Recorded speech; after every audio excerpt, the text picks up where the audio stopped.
کا حق کیا کرے گا؟ کہا نبض پکڑ کے دیکھوں گا۔ ابو جہل کہنے لگا یار اگر تو نے نبض پکڑ لی تو بات ہی ختم ہو جائے گی۔ کہا کس لیے؟ کہا ہاتھ مت پکڑ لینا۔ کہا کیوں؟ کہا جو اس کے ہاتھ میں ہاتھ دے دیتا ہے پھر وہ بولی اس کی بولنے لگ جاتا ہے۔ کہا یہ کہنا کیا چاہتا ہے؟ تب ابو جہل نے کہا تھا یار سن بات سچی ہے لیکن ذرا دماغ میں اتار لینا۔ ایک دن میں گیا تھا محمد کے پاس اور میرے ہاتھ میں پتھر تھے، میں نے جا کے کہا تھا بتا میری مٹھی میں کیا ہے، تو انہوں نے میری طرف دیکھا اور دیکھنے کے بعد کہا اگر میں بتاؤں تو کیا کمال ہوگا، اگر یہ خود بتائیں جو تیری مٹھی میں تب کمال ہو جائے گا۔ کہا میں خوش ہو گیا، میں سوچنے لگا یار اب تو یہ پھنس گئے ہیں، میرے ہاتھ میں پتھر ہے اور پتھر بولا نہیں کرتے ہیں۔ کہا یہ سوچ کے میں نے کہا ٹھیک ہے انہی سے کہلوا دو۔ میرے نبی نے فرمایا کنکریو میرے نبی نے فرمایا جو تیری مٹھی میں ہے اگر میں بتاؤں گا تو کوئی کہے گا کسی نے بتا دیا ہوگا، آخر اس مٹھی میں رہنے والی چیز سے پوچھ کے ہم کون ہے۔ جیسی اس نے کہا بہت خوش ہوا، کان کے قریب مٹھی لگائی، جیسی کان کے قریب لگائی تو پتھر کہہ رہے تھے لا الہ الا اللہ محمد الرسول اللہ۔ ابو جہل کہنے لگا او یار یہ ہاتھ کا کمال ہے،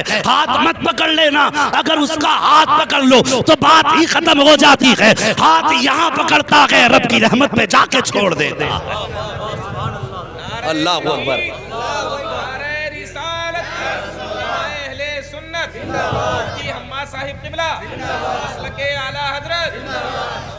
ہاں صاحب کہا کہ ہاتھ مت پکڑ لینا۔ کہا ٹھیک ہے پھر؟ کہا پھر اگر ہاتھ نہیں پکڑنا تو کم سے کم اس کی آنکھوں میں جھانک کے دیکھوں گا، آنکھوں کے ذریعے بھی بیماری کا پتہ چلتا ہے۔ یہ ڈاکٹر لوگ بیٹھے ہوئے ان سے پوچھئے آنکھوں کے ذریعے بیماری کا پتہ چلتا ہے، اور یہ علماء اکرام ہے بڑے بڑے علماء ان سے پوچھئے کہ جادو اور آسیب کا پتہ بھی آنکھ سے چل جاتا ہے۔ تو کہنے لگے ٹھیک ہے پھر آنکھ میں جھانک کے دیکھوں گا۔ کہا اس کی آنکھوں میں آنکھیں مت ڈال دینا۔ کہا کس لیے؟ کہا اگر آنکھ سے آنکھ ٹکرا گئی تو کام ہی ختم ہو جاتا۔ یہ دشمن کہہ رہا کہ آنکھ میں آنکھ مت ڈال دینا۔ کہا پھر؟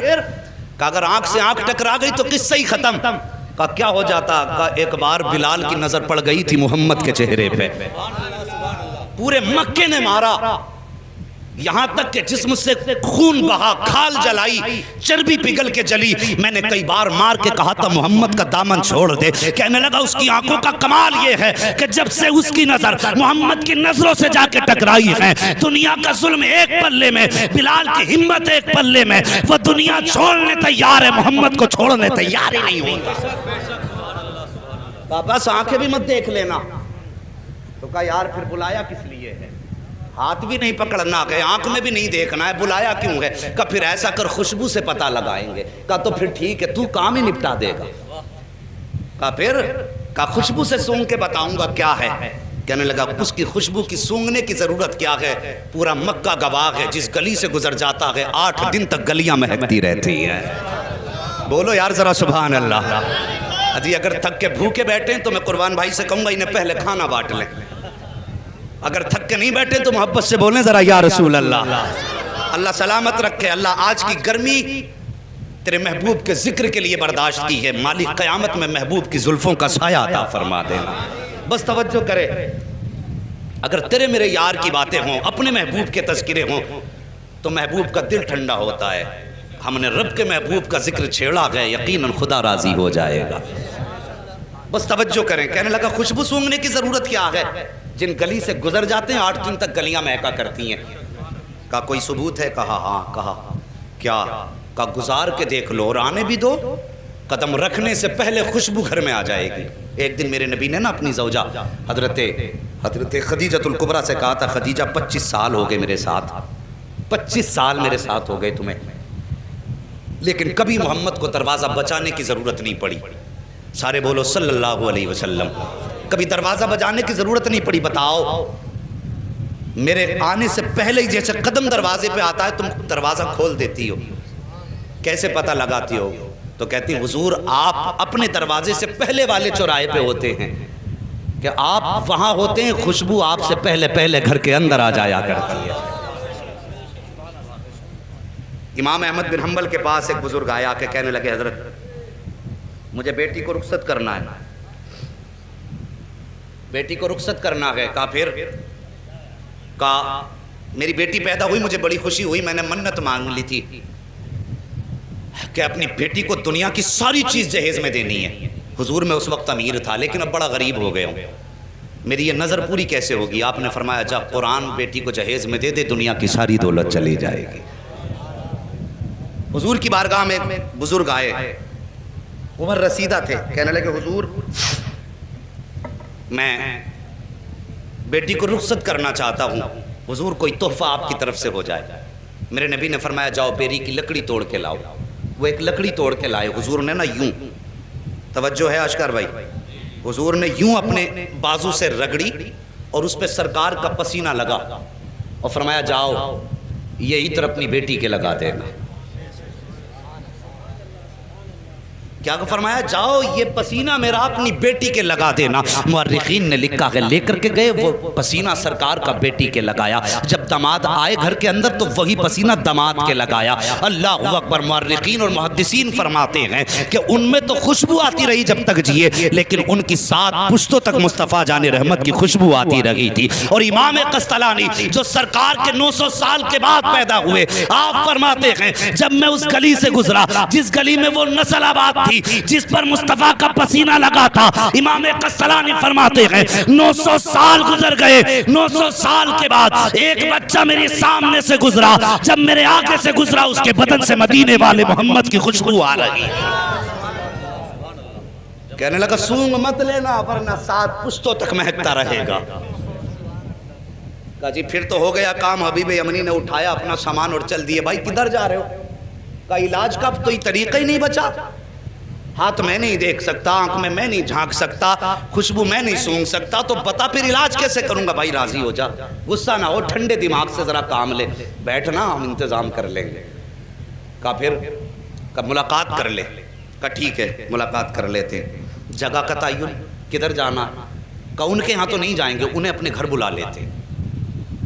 توجہ کرنا، کیا کہا؟ انہیں اپنے، ذرا سارے کہہ دو، اپنے گھر بلا لیں گے، اپنے۔ کاش اللہ اس آمد کے صدقے میں آج بھی مصطفیٰ کی آمد ہو جائے، واللہ وہ سن لیں گے، فریاد کو پہنچیں گے، اتنا بھی تو ہو کوئی جو آ کرے دل سے۔ کہا گھر بلا لیتے۔ المختصر یہ فیصلہ ہو گیا، سرکار کی بارگاہ تک خبر پہنچی، اسلام کا ابتدائی دور ہے۔ کہا حضور آپ کو فلاں جگہ پہ آنا پڑے گا۔ ابو جہل جس کا لقب ہے، مشہور ہے دنیا میں لفظ ابو جہل سے، کیونکہ میرے نبی نے ایک بار ابو جہل کہہ دیا تھا، آج تک پوری دنیا ابو جہل کہہ رہی ہے، اور حضور نے ایک بار کہہ دیا تھا تمہارا نام ابو ہریرہ ہے، پوری دنیا سے نام بھولے بیٹھی ہے۔ حضور جو کہہ دیں وہی پتھر کی لکیر ہے۔ توجہ کیجئے۔ کہا ٹھیک ہے، لیکن جب یہ خبر ہوئی کہ حضور ابو جہل کے گھر جا رہے ہیں، اصل نام ابو جہل کا عمرو بن ہشام ہے، کہ عمرو بن ہشام کے گھر حضور جا رہے ہیں، باتیں ہونے لگی کہ دشمن کے گھر جا رہے ہیں۔ حضور کا دل تھوڑا رنجیدہ ہوا، یا اللہ مکے میں ایسی باتیں ہو رہی ہیں۔ فوراً رب کی جانب سے پیغام آیا، محبوب اداس کیوں ہوتا ہے؟ گھر اس کا ہے، چرچا تو تیرا ہی کرا رہے ہیں۔ خرچ اس کا ہے، چرچا تو تیرا ہی ہے نا، پریشان کیوں ہوتا ہے؟ اللہ اکبر۔ اب سرکار کو دعوت دے دی گئی، اب ابو جہل کی پلاننگ دیکھو۔ کہنے لگا سنو بھائی، میں نے یہ سنا جب وہ آتے ہیں تو تم اس کی عزت کے لیے کھڑے ہو جاتے ہو، آج وہ آئے نا تو کوئی کھڑا مت ہو جانا، اپنی جگہ سے مت اٹھ جانا، تاکہ انہیں لگے کہ ان کی اوقات کیا گئی۔ اسے معلوم نہ تھا آج پالا کس سے پڑ گیا ہے، یہ جانتا نہیں تھا آج کس سے پنگا لے رہا ہے۔ کہا اٹھنا مت، تاکہ انہیں اپنی عزت کا پتہ چل جائے، لیکن یہ اپنی پلاننگ کر رہا تھا۔ ادھر رب نے فرمایا جبریل جی رب جلیل، کہا کیا کر رکھے ہو؟ کہا رب حکم فرما دے۔ کہا آج ابو جہل کے گھر میں پلاننگ ہو رہی ہے، محبوب آئے تو پھر کسی کو اٹھنا نہیں ہے۔ کہا جاؤ فرشتوں کی جماعت ساتھ لے کے چلے جاؤ، اور جتنے بیٹے ہیں نا ابو جہل عتبہ شیبہ بڑے بڑے دشمن، سب کے پیچھے جا کے ایک ایک فرشتہ کھڑا کر دو۔ جیسے محبوب پہنچے اور جو اٹھنا نہ چاہے، جبریل تیری ذمہ داری ہے کان پکڑ کے اس کو سیدھا کھڑا کر دینا۔ آج بھی لوگ بھونکا کرتے ہیں کہ سلام کھڑے ہو کے کیوں پڑھتے ہو؟ قیام تعظیمی یہ رب کراتا ہے، اور قیام تعظیمی سے روکنا تمہارے باپ ابو جہل کا کام تھا۔ انہوں نے کہا کھڑا نہیں ہونا کسی کو بھی، اور رب نے فرمایا دیکھوں آج کون کھڑا نہیں ہوگا؟ محبوب میرا، جسے میں چاہوں گا وہ کھڑا ہوگا۔ اللہ اکبر۔ جب نبی کو دشمنوں نے گھیرا ہے، تب مدد کے لیے جبریل آئے ہیں۔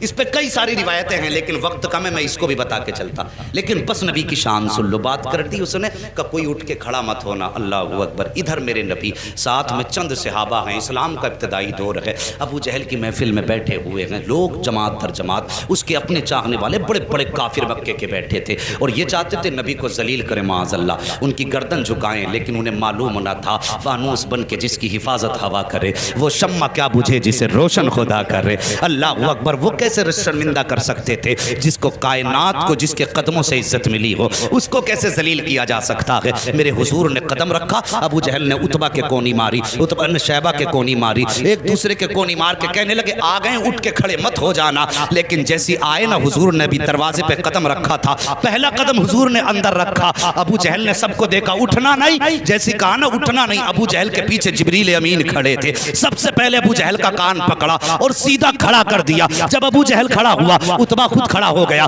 شیبہ خود کھڑا ہو گیا، دشمن خود بخود کھڑے ہو گئے، جب سب کے سب کھڑے ہو گئے میرے حضور نے اندر قدم رکھا، آئے عزت سے اپنی جگہ پہ بیٹھے اور بیٹھنے کے بعد پھر پوری جماعت پہ ایک نگاہ ڈالی، جب نگاہ ڈالی ایک دوسرے کو تک رہے تھے، عتبہ شیبہ سے کہہ رہا تھا یار کیوں کھڑا ہو گیا، شیبہ عتبہ سے کہہ رہا تھا تو کیوں کھڑا ہوا، سب مل کے چودھری ابو جہل سے کہہ رہے تھے تم کیوں کھڑے ہو گئے، وہ کہہ رہا تھا یار مجھے خود نہیں پتا چلا میں کیسے کھڑا ہو گیا ہوں۔ میرے حضور بیٹھے ہیں اور بیٹھنے کے بعد پھر میرے آقا نے فرمایا تھا چھوڑ دے اس کے کان، اتنا کہا نہ دھڑام سے ابو جہل نیچے گرا، جیسے نیچے گرا حبیب یمنی کہتے ہیں او حبیب یمنی نے کہا تھا ابو جہل پتا چل گیا ہے کہ سچا کون ہے جھوٹا کون ہے، تیرے کھڑے ہونے نے بتا دیا ہے کہ جھوٹا تو ہے، سچا رب نے محبوب کو بنا کے بھیجا ہے۔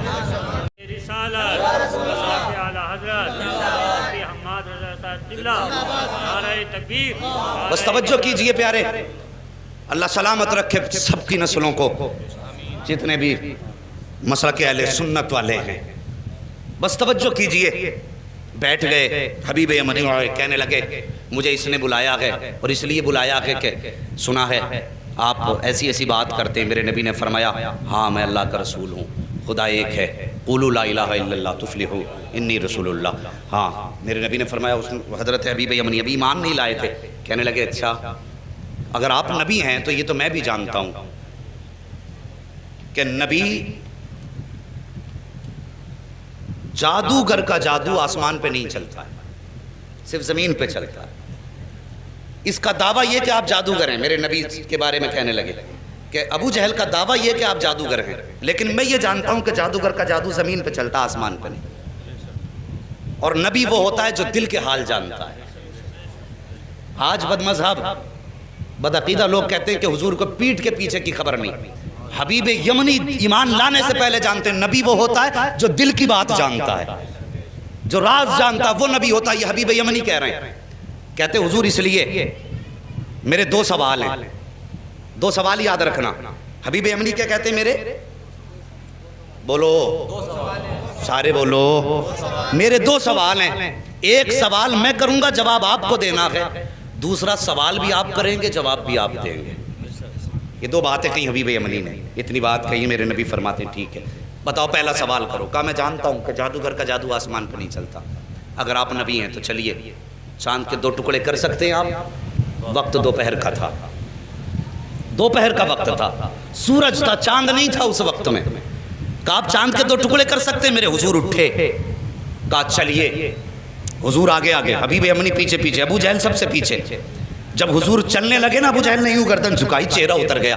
ایک کہنے لگا چچا بات کیا ہے؟ کہا بات پوچھتا کیا ہے، جو یہ کہہ دیتا ہے وہ کر کے دکھا دیتا ہے، اگر اس نے کہہ دیا ہے تو اب سمجھ لے ٹکڑے کر کے دکھائے گا چاند کے۔ اللہ اکبر۔ جبل ابو قبیس پہ میرے نبی تشریف فرما ہوئے، دوپہر کا وقت تھا، اشارہ کیا تو سورج چھپ گیا، دوسرا اشارہ کیا چاند آ گیا۔ اس کے بعد آقا نے حبیب یمنی کی طرف دیکھا، کہا کروں ٹکڑے؟ کہا جی۔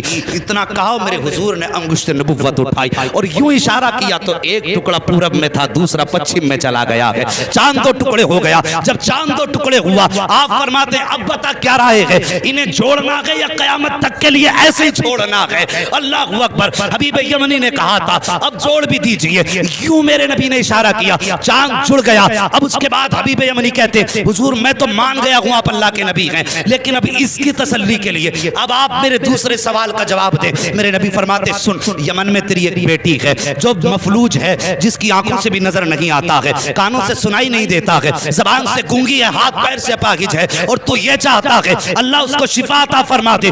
اتنا سننا تھا، قدموں پہ گرے حبیب یمنی مصطفیٰ کے، کہتے آقا دیر نہ کیجئے، ہاتھ بڑھائیے، کلمہ پڑھائیے، میں مان گیا ہوں، پہچان گیا ہوں یہ جھوٹے ہیں آپ سچے ہیں۔ میرے نبی نے کلمہ پڑھایا۔ حبیب یمنی جب رخصت ہونے لگے حضور فرماتے ہیں جا، ہم نے تیری بیٹی کو بھی شفا عطا فرما دی ہے۔ اب توجہ کیجئے، یمن کا مدینے سے فاصلہ دیکھیے اور یہ دوریاں دیکھیے۔ آقا فرماتے ہیں اللہ نے تیری بیٹی کو میرے ذریعے شفا دے دی ہے۔ حبیب یمنی دروازے پہ آئے ہیں، دروازہ کھٹکھٹایا، اندر سے آواز آئی، اس بیٹی کی آواز جو بول نہیں سکتی تھی، کہتی بابا ٹھہریے ابھی آ رہی ہوں۔ بچی جو چل نہیں سکتی تھی توڑ کے دروازے پہ آئی ہے، دروازہ کھولا، حبیب یمنی نے بیٹی کو دیکھا، زارو قطار رونے لگے، فرماتے بیٹی یہ کیسے ہو گیا، کیسے ٹھیک ہو گئی؟ بچی نے کہا تھا بابا دوپہر کا وقت تھا، میں لیٹی ہوئی تھی، لیکن اچانک شور ہوا کہ اندھیرا ہو گیا ہے، اندھیرا ہو گیا ہے بابا، مجھے تو نظر نہیں آتا، لیکن جیسی شور ہوا اندھیرا ہو گیا، میں یہ سمجھی رات ہو گئی ہے، میں لیٹی میری آنکھ لگ گئی، کیا دیکھتی ہوں خواب میں بڑے حسن والا چہرہ،